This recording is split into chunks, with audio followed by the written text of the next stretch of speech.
this guy an overnight success? I mean, he just came out of nowhere. And I was like, well, Jason moved here in 1999 as a struggling artist. He had a publishing deal on Warner Chappell Music.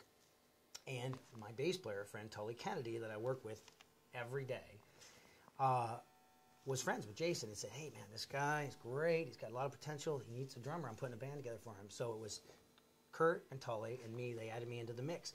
And between 1999 and 2004, on and off with Jason, we did shows. We'd jump in minivans and go to Macon or all over the country and play shows.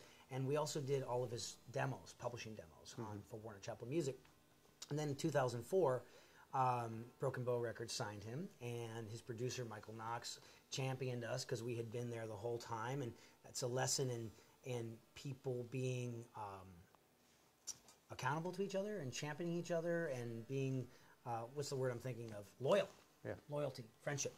And it was like, no, we're not going to use the standard studio musicians on this. We're going to use you guys. And so we went in, and since we had been playing the stuff that had been drenched in sweat and diesel and whiskey and blood and sweat and tears, it was easy to record. And people, they said, wow, this stuff sounds different. And then Hicktown hit, and that put him on the map. And then the second single dropped, and the third single, and now we're 10 singles in and maybe 4 number ones. And it just, but that didn't happen for me until, like, you know, 10 years into my journey, 8 years into my journey, you know. So it was 8 years of playing with anybody and everybody, being a journeyman drummer before that landed in my lap, and we all became overnight successes. See, so if you stick to your guns, it can all happen. What is kind of interesting is that the people that I moved to town with, there's like a group of people, and a lot of them fell off the map after the first week, the first month. Maybe 5 years in, they're like, I'm out. I can't handle it.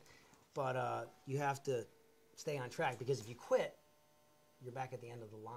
Yeah. So however you have to do it to keep it going forward. Yeah, are there going to be roadblocks along the way? You bet. Are there going to be doors slammed in your face? Yeah. This is the kind of the business where any kind of entertainment business, acting, script writers, dancers, you have to almost be motivated by rejection. I love rejection. I say, okay, I'll show you, you know, and you just keep going. Absolutely, with a group of people that champion each other, that support each other and lift each other up is like crucial, because no man is an island. Like, you have to have friends along the way. I mean, you can't do it yourself. I've tried to be like, me, I'm going to do this. Watch out, kid, you know, and it just doesn't work. It's really important. I mean, your attitude is everything, and I just kind of try to remember the ABCs of life. Your attitude affects your behavior, and the behavior determines the consequences of your life, so choose your attitude wisely.